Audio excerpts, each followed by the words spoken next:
So, as a Christian, do you think you're above the law? Mm-mm.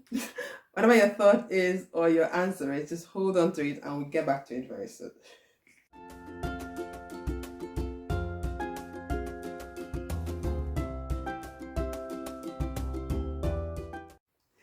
Hello everyone, how you doing? Super. If you're new here to my channel, you're very welcome. My name is Akko and I'm really excited that you're here today.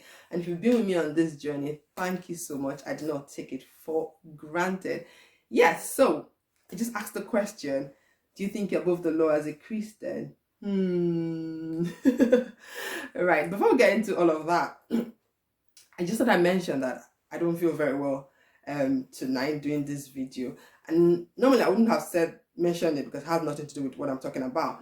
But when I did a video, the story before the glory, I have a very good friend of mine. I call her my daughter, and when she watched the video, she messaged me. I was like, "Oh, Mama, you're looking so tired in that video." I'm like, How did you know that? Because I made that video like some minutes to 4 a.m. So I was really, really tired. But I thought I masked it and I was good. But she's like, Alex, how did you know I was very tired? And she was like, oh, your smile was not really full and your eyes were not very bright. Like, ooh, people are paying attention. So just in case I'm not in my chatty glory today, or the eyes are not so bright, or my voice is different, just when I'm not very well.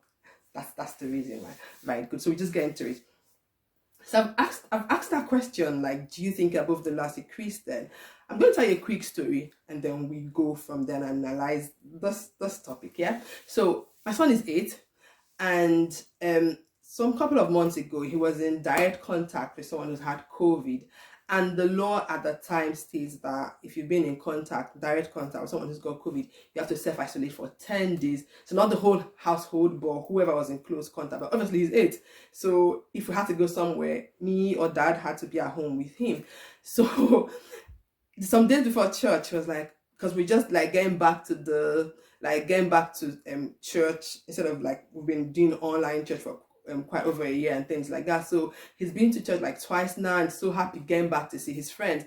So he couldn't just believe that he's going to miss church because of this whole COVID thing when his test has come out negative and everything. And so I'm like, yes, I'm trying to prep him. But he just every day he kept like, Mommy, I'm going to miss church. So like a day on the Saturday before church, he comes again and like, oh, Mom, I'm going to miss church. I'm not going to go to church. I want to go to church. And he was trying everything within his 8-year-old brain to try and convince me why he should go to church. And I wasn't having it. So he thinks, and I think that's me thinking what is in his head. I don't know. I'm sure he must have thought in his head, Mommy loves God. We love God in this household. So I'm going to do a God one on hand. Probably she will change her mind. So he comes and like, Mommy, I think I should go to church tomorrow because you know why? God is above the law. I'm going to serve God and nobody's going to stop me from serving God. The law is under God. God is above the law. Like, ooh. To be honest, I was impressed. I'm like, ooh, good negotiating skills there, good convincing skills there. No, son, you're not going to church. Like, yes, you're true. God is above the law. God owns the earth, but God also requires you to obey the laws of the land. He was like, really? I'm like, yes, son. Of course, he didn't go to church. But that got me thinking, and it brought some other memories to my head. Like back home, I've seen a lot of scenarios where I'm going to give a typical example. I don't have witnessed a lot of time. So you're on a traffic, so there's huge traffic, and you're impatient. Like, oh, I'm just gonna go through another route. I'll be quicker there, and clearly you know that's a one way. You're not meant to go that way, but you go intentionally, and then you get caught by the traffic wardens, or yeah. And then obviously there's a monetary fine. So they write you this fine, you need to pay this. And then I've seen this a couple of times, and people like obviously trying to negotiate. Can you reduce the fine? Like, no, this is the fine, and you're gonna have to pay it, and or we'll take your car. And just obviously the consequences of going on a one way. And then you see people when they've tried, Christians tried to negotiate, not working. Did not resort to blackmail. I call it blackmail. And then you begin to hear things like, Don't you have the fear of God in your heart? Don't you have a conscience? These people have no fear of God. It's just wicked. How do you go to church on Sunday? No fear of God. And I'm like, huh? Auntie, brother, did you have the fear of God in your heart when you're intentionally disobeying the laws of the land? Like, as a Christian, you're required to obey the laws of the land. Right, so I'm going to show you where that is in the Bible. Yes, it's in the Bible. So pardon me, I'm going to be looking away a little bit while I read this. So we're going to look at Romans 13, 1 to 3. So I'll read quickly. It says, let every person be subject to the governing authorities, for there's no authority except from God, granted by his permission and sanction. I'm reading from the Amplified Version. And those which exist have been put in place by God. Therefore, whoever resists governmental authority resists the ordinance of God. And those who have resisted it will bring judgment, civil penalty on themselves. For civil authorities are not a source of fear for people of good behavior, but for those who do evil. Do you want to be unafraid of authority?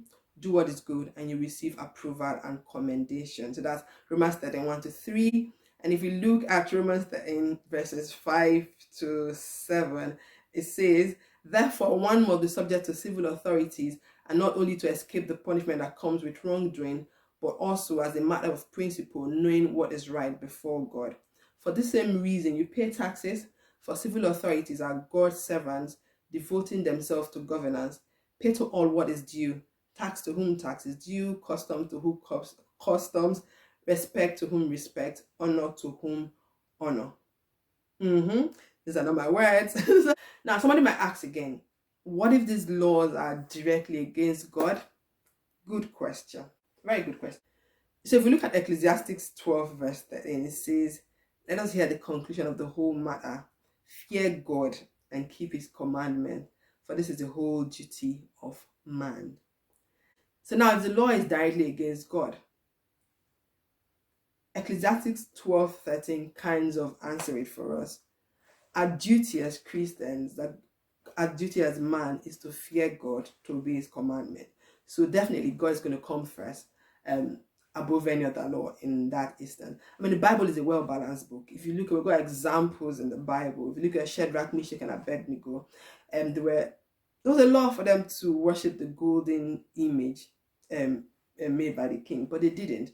And we know how that story ends. We just read Daniel 3, 1 to 28. It narrates the whole of that story for you. Again, if you look at the story of the Hebrew midwives, where the king said that they should kill every male born of the Israelites, they didn't. And we also know how that story, if you look at Exodus 1, 18 to 21, it tells you how, because they feared God, they didn't do that, but God blessed them.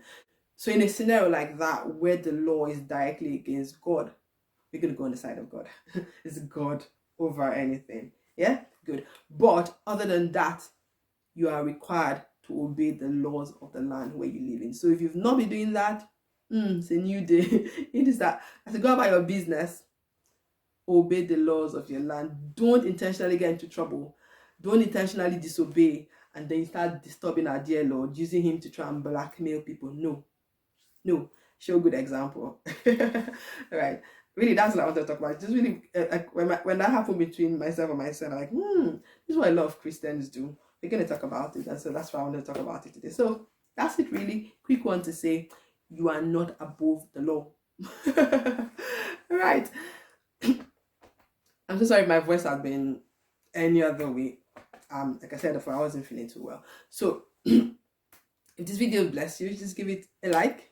Share to someone as well that you think is going to bless. And if you haven't subscribed to this channel, subscribe, click on the notification bell. There will always be something here that will bless you. I promise you that. All right. And I'll see you in the next video. Bye.